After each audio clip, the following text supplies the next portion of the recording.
On today's edition of Blockbuster Breakdown, Chris Hemsworth is Hulk Hogan. What is going on? The first Captain Marvel reactions are in. Armie Hammer, is he Batman? Is he not? All that and more on today's show. Stick around. We'll be right back.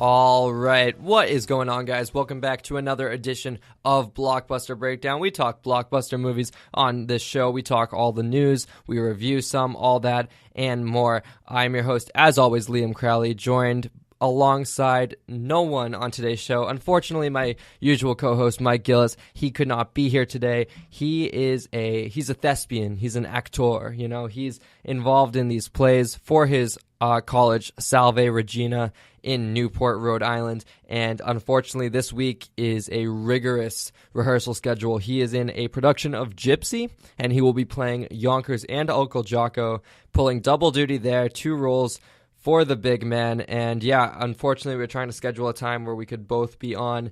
My class schedule didn't line up with his class schedule or his rehearsal schedule. It happens. First time it's happened in this reboot. And so, unfortunately, I will be going at it alone today. So if you like the sound of my voice, you're in luck. If you don't, well, I guess you'll just have to power through this one. Anyways, we talk blockbusters on this show. We define blockbuster as any movie that has that mainstream appeal and is typically based on that extensive source material, comic books, novels, lore, all that good stuff. And it's a movie where the trailer drops and it's an event just to watch the trailer. The trailer makes you go, oh my god, I want to see that right now. I can't wait any longer.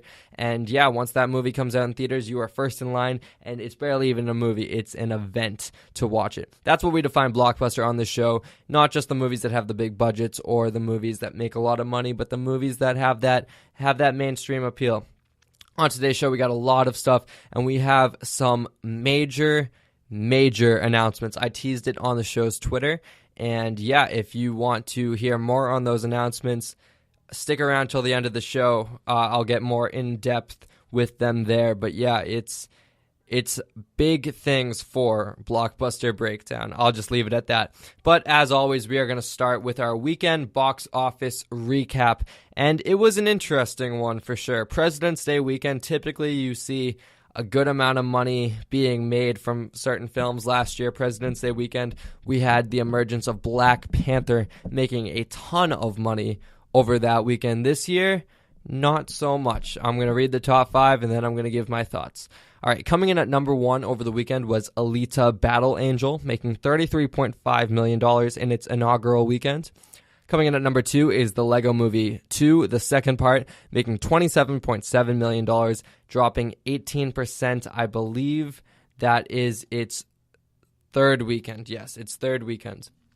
Coming in at number 3 is Isn't It Romantic, making $16.6 million in its opening weekend. Coming in at number 4 is What Men Want, making $12.2 million, dropping 33% in its second or third weekend. I will double check that real quick, and it's in its third weekend as well. And rounding out the top 5 is Happy Death Day to You, making $11 million in its inaugural weekend. So just looking at the top 5, how can we not talk about Alita?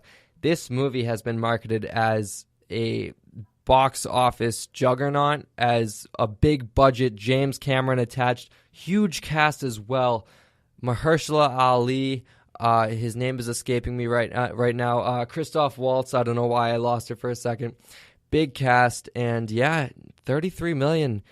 Not what you want from Alita Battle Angel if you're Fox. This movie had a production budget of $170 million, and we all know that the marketing campaign was pretty extensive, and they got kind of desperate in the new year with January and February. I saw a lot of TV spots for this movie. I haven't yet been able to go out and see it, but I want to see it because apparently this movie is a critical success, and people are saying it's a lot of fun. If you want a good in-depth spoiler review on it, check out Action Movie Anatomy. They just did a review on it today, actually, And yeah, they went in depth. Ben Bateman, Andrew Guy, and Emma Fyffe joined them, and they went in depth on Alita: Battle Angel and all the good stuff about it, because this movie, directed by Robert Rodriguez, James Cameron, a writer, James Cameron, a producer, not doing what they wanted to do. Worldwide, 140 million. So hopefully that international and foreign box office can propel it into a franchise, because that was the hope with this movie. I've been told that it sets up for a sequel late in the movie.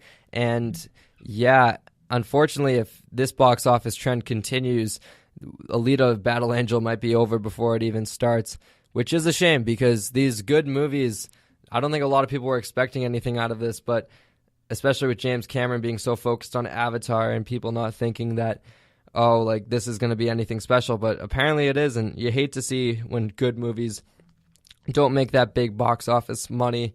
The only hope I can see for this movie is similarly another sci-fi hit, Pacific Rim, the original one, not Uprising, which was an abomination.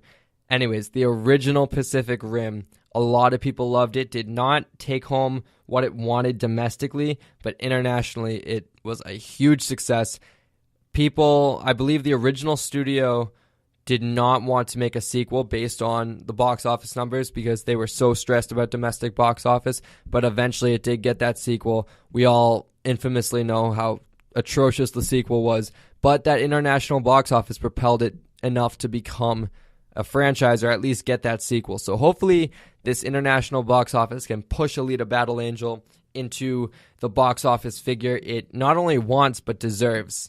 Because, yeah, a lot of people are praising this movie. Definitely going to go and try and see it this weekend, and I can at least give some more thoughts, as it will inevitably be in the top 5 in the box office for a few weeks, but we'll see how long it stays in, because $33 million opening on a $170 million budget, you can't, that's just awful for a movie like that. Looking at the top 5, Happy Death Day to You. This garnered a sequel because the first one was a surprise hit. One of those movies where, oh, people like it, let's bring them a sequel. Completely unnecessary sequel. The trailers, the TV spots looked pretty self-aware. It seemed very similar to the first one in the premise. $9 million budget, already made it back in its opening weekend. $26 million worldwide. Clearly a cash grab. That's what you're going to see a lot in January and February. We started to see a little more box office hopefuls in February, as last year Black Panther, this year Alita. So February isn't as tarnished as it used to be with these movies that are just thrown there just to make a little money and just be on their way. But yeah, Happy Death Day to You, clearly a cash grab. And yeah, looking at the top 5, it pretty low-key week for box office. I would expect a little more because we're still in winter. Typically this is the time to see movies. And yeah, President's Day weekend, 3-day weekend, holiday weekend, and I believe I saw a stat that it is the lowest box office income in President's Day weekend history. So it's that streaming service, man. It's killing the business, in my opinion, because a lot of people, if they're snowed in, they're not going to trek to the theater. They're just going to toss on Netflix, Amazon Prime, Hulu, Disney Plus eventually, DC, Universe, all that stuff. So yeah, streaming services, it seems like when a type of weekend like President's Day weekend would be a huge success, not a success here.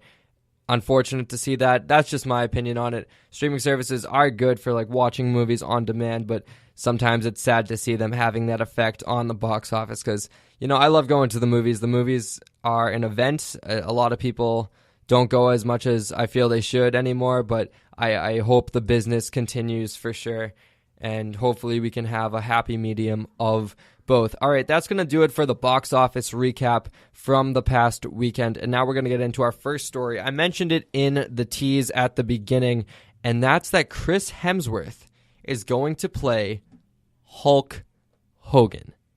Yes, you heard me correctly. Chris Hemsworth, I almost called him Chris Hogan, is going to play Hulk Hogan. Chris Hogan, obviously a stellar receiver for the New England Patriots, and I'm sure there's going to be some jokes being made as this movie gets put into production. But I'm going to read a little spiel here from The Hollywood Reporter. From The Hollywood Reporter, it reads as follows. Time to eat your vitamins and say your prayers. Hulkamania is running wild. Chris Hemsworth is set to portray wrestling superstar Hulk Hogan in a biopic that reunites Todd Phillips with Scott Silver, the respective director and writer of the upcoming DC Comics movie The Joker. John Polano will co-write the script with Silver. And I'll read further down, and it goes, deals for the Hogan project are in the midst of closing with Netflix. Producing will be Michael Sugar, the Academy Award winner behind Spotlight, who will produce his Netflix-based Sugar 23, and Phillips and Bradley Cooper, who will produce via their banner joint effort. Also producing will be Hemsworth and Eric Bischoff. All right. I am a noted pro wrestling fan, so a lot of what I said seems like basic facts, but there are some big implications here. First off, the name that I just concluded with, Eric Bischoff, one of the most infamous, notorious wrestling general managers in history. He was with WCW at their peak. He brought them to the peak. He's the mind behind the NWO, the New World Order, which was one of the most successful wrestling factions of all time. He, towards the end of his career, got a little overtaken with this idea of putting all the big stars in one group, and it was to the detriment of WCW, and they eventually died. They were bought out by WWE, and they're no longer a company. But Eric Bischoff is one of the greatest wrestling minds of all time. I mean, everyone has their peak, and they eventually fall off in their career, no matter what it is: movies, sports, TV, wrestling. And Eric Bischoff, as a producer, I think is a huge deal for this movie. Another person I want to touch on is Bradley Cooper. Now, that name just seems like, oh, he's in Hollywood. He's edging more into directing now, as we saw with A Star Is Born. He obviously wants to get more roles behind the scenes. This is big because Bradley Cooper has been rumored to be attached to a Vince McMahon biopic to play Vince McMahon for years now. Vince McMahon is the chairman and the not the founder, but he's the most important person in WWE for the past 4 or 5 decades. He is the mastermind behind great characters like Hulk Hogan, like John Cena, like The Rock, like Stone Cold Steve Austin. And so Bradley Cooper has been rumored to play McMahon in a biopic titled Pandemonium, basically a biopic that would go through his life story, his rise, which is a very interesting life story, actually, even if you're not into wrestling, his rise to power and running WWE like a circus of old and having great success with it, and eventually having it be so successful that they're now a publicly traded company with stock valued at, I believe, over $70 a share now, which is over double what it was back in 2013, 2014, where it was like $30 a share. Anyways, I'm getting off track with my wrestling fandom. Bradley Cooper attached is big news because it might lend to this idea that these could be sequel-ish movies if Pandemonium gets off the ground, gets out of that development hell that it's been in for a while. Could we see Bradley Cooper portray Vince McMahon in this movie and then move on and play Vince McMahon in Pandemonium? Or maybe Pandemonium comes first. Who knows? Now, I kind of went to the end of the article first. I want to get back to the heart of the story. Chris Hemsworth playing Hulk Hogan. When I just look at the side-by-side of the two, I don't see it. I don't see Chris Hemsworth as the Hollywood blonde. Even though he is a blonde, he's a dirty blonde.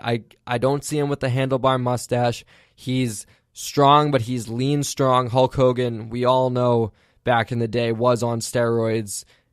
We'll see if he'll beef up for the role. He gets pretty big for Thor, but it's just a very interesting project for me because Hulk Hogan, I think he has a fascinating life story. Let's focus on his wrestling career. I know he's been infamously in the news for other stuff recently that I just hope the movie doesn't touch on. I hope it doesn't do a fall from grace story. I hope it sticks with his wrestling career and even touches into his failed Hollywood career in the 90s and direct-to-DVD release movies.